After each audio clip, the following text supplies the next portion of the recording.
What is up, YouTube? Welcome back to the channel. So, we're going to try this again. This is actually my second take of this video. For some reason, the first take, the audio didn't record, so that's awesome. So here we are, take two. Today, we're going to talk about metal guitar tones. So, I watch a lot of YouTube videos. I'm sure you guys do too, because here you are. And I watch a lot of metal-oriented stuff, a lot of non-metal, just like guitar content, you know. And one of the things that I've picked up on is sometimes YouTubers who don't play metal at all, they'll just decide like, hey, I'm going to dial in a metal guitar tone for this video.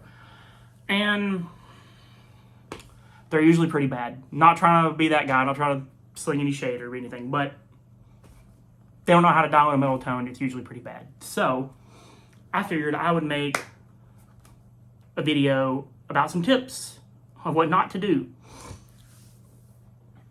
So, tip number one, I'm going to rank these. So, like, the last ones I definitely feel like are way more egregious than the first few I'm going to talk about, right? So, the first thing that I notice is metal guitars or like metal pickups, right? Superhot pickups, heavy metal guitars. You don't necessarily have to have like a pointy metal guitar with Superhot pickups.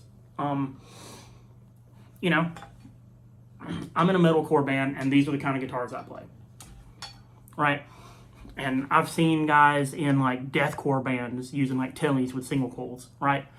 You can use just about anything, and as long as you got the right rig and the right ear, and you know how to dial it in, you can get a heavy tone.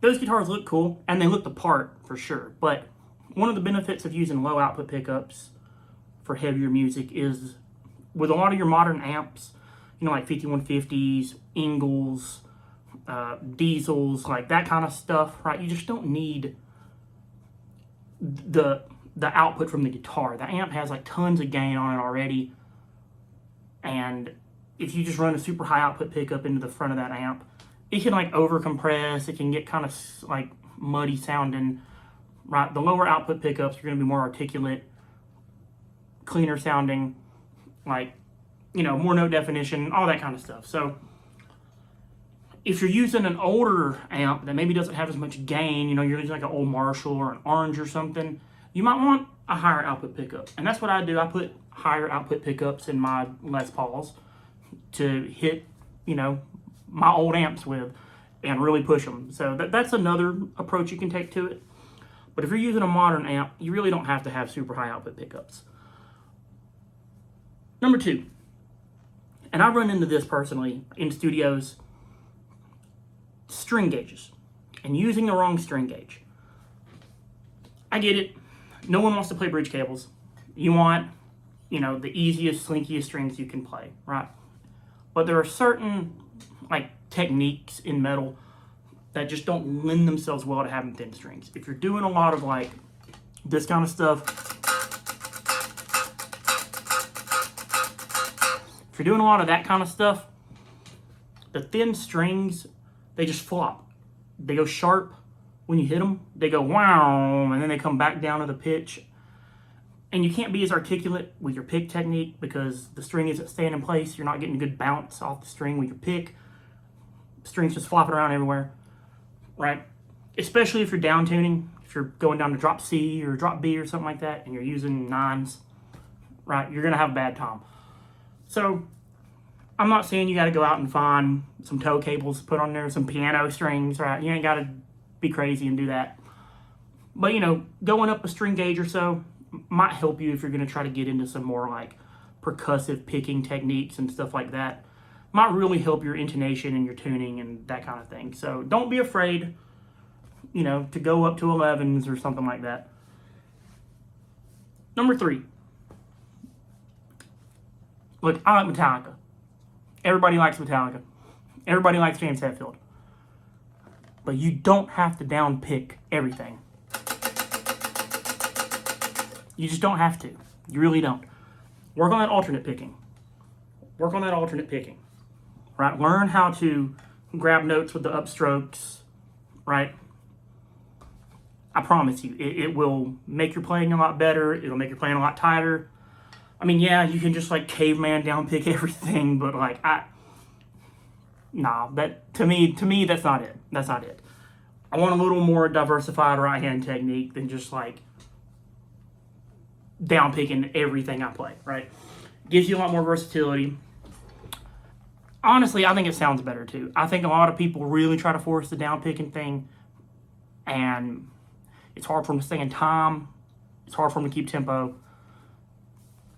Work on that. We're not all pop ahead. We're not. So work on that alternate picking. Number 2. Now the top two things. I'm going to try to demonstrate a little bit with some tone here, okay? I just have my camera mic going. I don't have this running into my computer or anything. So, forgive me if it doesn't translate properly, right? But number 2 is too much gain. So I have the gain on this on like 5. Okay? 12 o'clock, right in the middle.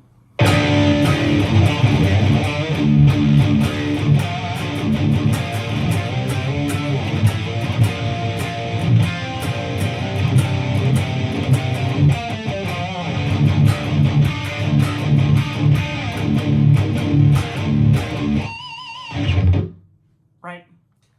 I think that's pretty heavy, and I don't have the gain cranked all the way up.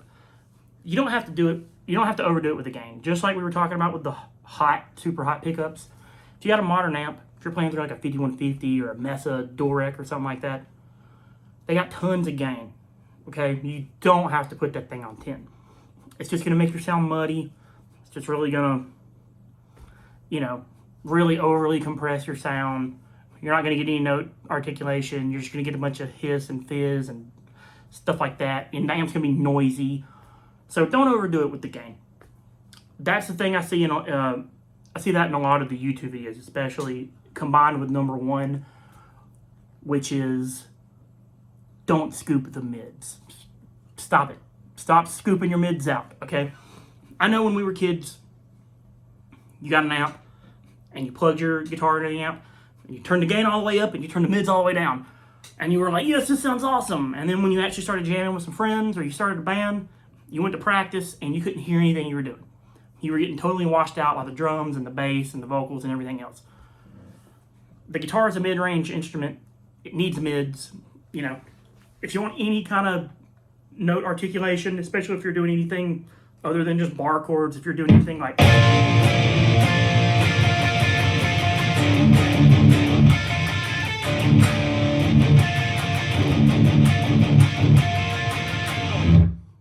if you're playing anything past the top 2 strings, you need the mids. They're going to help you out there. Like, they're going to help you cut through the mix. So leave the mids in there. I don't know why. I don't know why people like just taking the mids out. I know it sounds heavy when you're sitting there by yourself, but in a mix, in a band context, the mids are your friend. So, kind of a short video this week, but I just wanted to kind of go over some of that stuff. I see a lot of people on YouTube dialing in metal guitar tones, and but again, this stuff is subjective. Everyone's guitar tone shouldn't sound the same, and it's not going to sound the same. But within some variants, modern metal guitar tones are a lot different than guitar tones from the 90s or the 80s. I mean, that was 40 years ago. The 80s were 40 years ago. The 90s were 30 years ago. Like, guitar tones come a long way since then. And the perceptions of guitar tone, especially for heavy music, have come a long way since then. So, don't be afraid of your mids. Don't be afraid to experiment with some lower output pickups or some different string gauges, that kind of thing. So, hope you guys liked the video. And hope them tips help you out a little bit dialing in your metal tones. So, thanks. Hit the subscribe button. Hit the like button. Leave me a comment. Tell me what you think. Tell me if you are an expert on metal tones. And let me know what your tips or tricks are for dialing in a good metal tone. And I'll be back soon.